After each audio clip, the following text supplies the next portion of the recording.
ಜಿಲ್ಲೆಯ ಉಸ್ತುವಾರಿ ಸಚಿವರಾಗಿರುವ ಗೌರವಾನ್ವಿತ ಶ್ರೀಮತಿ ಲಕ್ಷ್ಮೀ ಹೆಬ್ಬಾಳ್ಕರ್ ಅವರು, ಸ್ವರೂಪ ಟೀಕೆರವರು, ಅದೇ ರೀತಿಯಲ್ಲಿ ನಮ್ಮೆಲ್ಲರ ನೆಮ್ಮದಿಯ ಬದುಕಿಗೆ ಕಾರಣೀಭೂತರಾದ ಸರ್ಕಾರಿ ಪ್ರೌಢಶಾಲೆ ಶೆಟ್ಟಿಬೆಟ್ಟು ಪರ್ಕಳ, PM ಶ್ರೀ ಸರ್ಕಾರಿ ಹಿರಿಯ ಪ್ರಾಥಮಿಕ ಶಾಲೆ Kalathur Santhekatte, Saint Cecily's high school Udupi, ಮಹಿಳಾ ಆಡಳಿತಕ್ಕೆ ಒತ್ತು ಕೊಟ್ಟ ಜಿಲ್ಲೆ ನಮ್ಮದು ಉಡುಪಿ.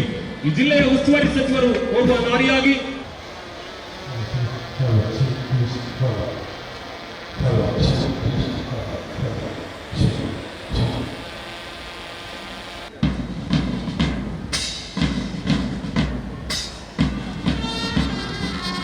ಈ ಸಂದರ್ಭದಲ್ಲಿ ವಂದನಾ ವೇದಿಕೆಯ ಮೇಲ್ಭಾಗದಲ್ಲಿ ಮಾನ್ಯ ಉಸ್ತುವಾರಿ ಸಚಿವರಿದ್ದು ಎಲ್ಲ ಪೊಲೀಸ್ ಇಲಾಖೆಯ ಸಿಬ್ಬಂದಿಗಳು ತಮ್ಮ ವಂದನೆಯನ್ನು ಸಲ್ಲಿಸುವುದಕ್ಕಾಗಿ ಸಾಗಿ ಬರುತ್ತಿದ್ದಾರೆ.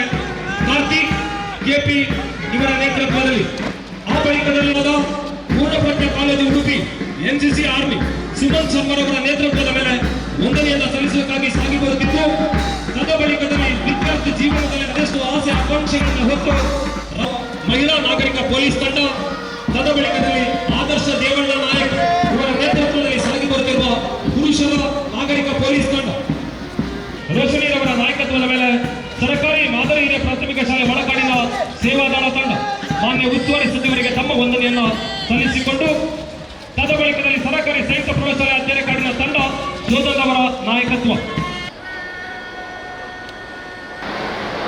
ನಾವು ಇಂದು ಗಣರಾಜ್ಯೋತ್ಸವವನ್ನು ಅತ್ಯಂತ ಸಂಭ್ರಮದಿಂದ ಆಚರಿಸ್ತಾ ಇದ್ದೇವೆ. ಸ್ವತಂತ್ರ ಭಾರತವು ತನ್ನ ಸಂವಿಧಾನವನ್ನು ಅನುಷ್ಠಾನಕ್ಕೆ ತಂದು ದೇಶದ ಆಡಳಿತ ಚೌಕಟ್ಟನ್ನು ರೂಪಿಸಿದ ಈ ಜನವರಿ 26 ನಮ್ಮೆಲ್ಲರಿಗೂ ಐತಿಹಾಸಿಕ ದಿನವಾಗಿದೆ. ನಮ್ಮ ಹಕ್ಕು, ನಮ್ಮ ಕರ್ತವ್ಯಗಳನ್ನು ಮನಗೊಂಡು ಪ್ರತಿಯೊಬ್ಬರು ಭಾರತೀಯ ಪ್ರಜೆಗೂ ಇಂದು ಸುದಿನವಾಗಿದೆ.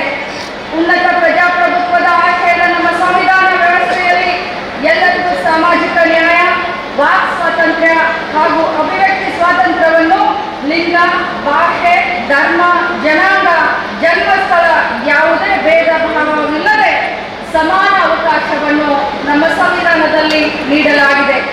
ಪ್ರತಿಯೊಬ್ಬ ನಾಗರಿಕರ ಘನತೆ ಮತ್ತು ವೈಯಕ್ತಿಕ ಸ್ವಾತಂತ್ರ್ಯವನ್ನು ಖಾತ್ರಿಪಡಿಸಿದ ನಮ್ಮೆಲ್ಲ ಸ್ವತಂತ್ರ ಹೋರಾಟಗಾರರಿಗೆ ನಾವು ಇವತ್ತು ಸದಾ ಋಣಿಯಾಗಿದ್ದೇವೆ.